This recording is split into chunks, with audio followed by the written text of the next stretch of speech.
নমস্কার বন্ধুরা, আমি অনেক দিন পর চলে এসেছি আবার আপনাদের কাছে আরেকটা রেসিপি নিয়ে। যা হয় আমি অনেক দিন দিতে পারিনি, আমাদের সঙ্গে একটা খারাপ দুর্ঘটনা ঘটে গেছিলো, তাই জন্য আমি অনেক দিন অনলাইন হতে পারিনি। কিন্তু জীবন তো আর থেমে থাকবে না, তাই জন্য আমাদের এগিয়ে যেতেই হবে। তাই আমি আবার আরেকটি নতুন রেসিপি দিচ্ছি। আজকে আমি আপনাদেরকে চিকেন রেশমি কাবাব করে দেখাবো। চলুন ওতে কি কি লাগে উপকরণ আমরা দেখে নিই। কী কী উপকরণ নিয়েছি, এখানে একটু বোনলেস চিকেন নিয়ে নিয়েছি, ঠিক এরকম পিস করে কেটে। তার সঙ্গে আদা বাটা, রসুন বাটা, গোলমরিচের গুঁড়ো, ফ্রেশ ক্রিম, পাতিলেবু, আর হলো টক দই, আর এখানে পুদিনা পাতা আর ধনে পাতা, কাঁচা লঙ্কা এই নিয়ে নিয়েছি। এই উপকরণ দিয়ে আমি আজকে রেশমি কাবাব বানাবো। চলুন আমার সাথে থাকুন। আমি এই উপকরণগুলোকে আগে প্রথমে বেটে নেব। যে যেরকম ঝাল খান সে সেরকম ঝাল দেবেন।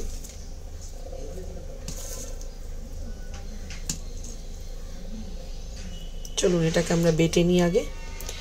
আর এই চিকেনের মধ্যে আমি লবণ দিয়ে দিয়েছি, নুন দিয়ে দিয়েছি, এর মধ্যে একটু পাতিলেবুর রস দিয়ে দেব।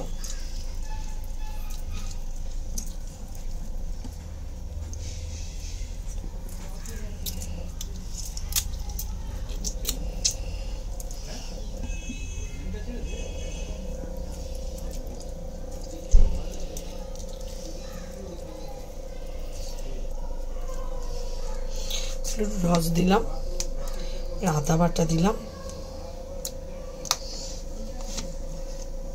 রসুন বাটা দিলাম, পরিমাণ মতো দেবেন। আদা বাটা আর একটু লাগবে, দিয়ে দিলাম। এবার আমি এটা আগে বেটে নিই, চলুন তারপরে আবার আসছি। দেখুন আমি এটাকে বেটে নিয়েছি, এবার আমি এটার মধ্যে এটা পুরোটা দিয়ে দেব। এটা দিয়ে দিলাম। এবার এর মধ্যে পরিমাণ মতো টক দই দেব,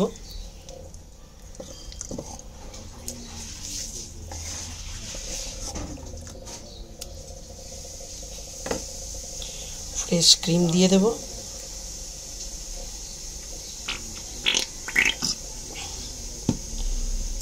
একটু গোলমরিচের গুঁড়ো দেব, আর সামান্য একটু চিনি দেবো, যেহেতু চিনি ছাড়া কোনো কিছুই টেস্ট হয় না, তাই একটু চিনি দিয়ে নিলাম।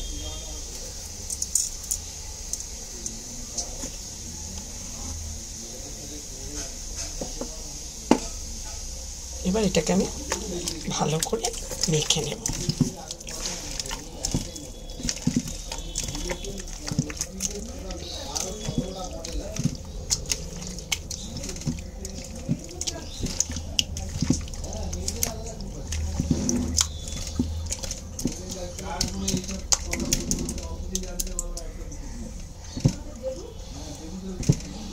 এই আমি সুন্দর করে এটাকে মেখে রেখেছি। এটাকে ম্যাক্সিমাম 1 থেকে 2 ঘন্টা আর মিনিমাম আধা ঘন্টা ম্যারিনেশনে রেখে দেব, তারপরে আমি আবার আসছি। চলো, দেখো আমি ম্যারিনেশন কমপ্লিট হয়ে গেছে। এবার আমি এটাকে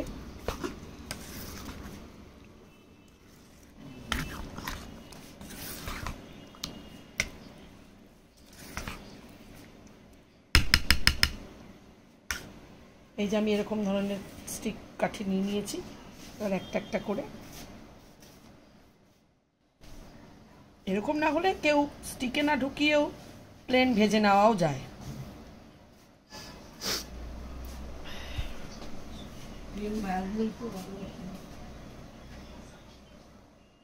মা তো প্রসেস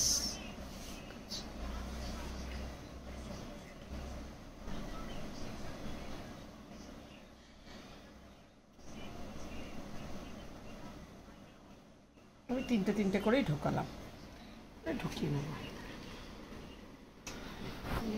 এইভাবেই সবগুলোকে স্টিকের মধ্যে লাগিয়ে নেব।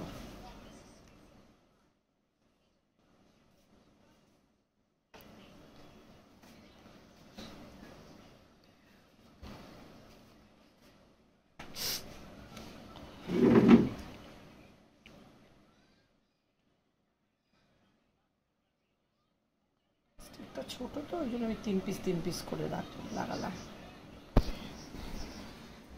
ফ্রাই প্যান বসিয়ে নিয়েছি। ফ্রাই প্যানটা দেখে কেউ কিছু মনে করবেন না, এটা করতে করতে কালো হয়ে গেছে। ফ্রাই প্যানটা গরম হয়ে গেছে, আমি এবার এটার মধ্যে সাদা তেল দিয়ে দেবো।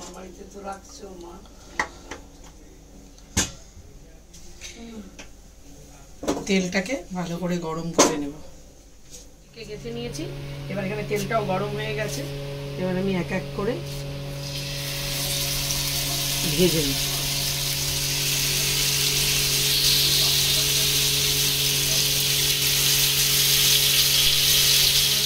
চিকেন রেশমি কাবাব একদম রেডি। গরম গরম পরিবেশন করুন, খুব পছন্দ হবে। আপনাদের ইচ্ছে হলে আপনারা বাড়িতে বানিয়ে খেতে পারেন। স্টিক ছাড়া এমনি তেলের মধ্যে এটা হালকা করে ফ্রাই করে নেবেন, দেখবেন খুব ভালো লাগবে। আশা করছি আমার ভিডিওটি আপনাদের, রেসিপিটি আপনাদের পছন্দ হয়েছে। যদি পছন্দ হয় অবশ্যই লাইক, কমেন্ট, শেয়ার এবং অবশ্যই আমার চ্যানেলটিকে সাবস্ক্রাইব করে দেবেন। আজকের মতো আসি, গুড নাইট।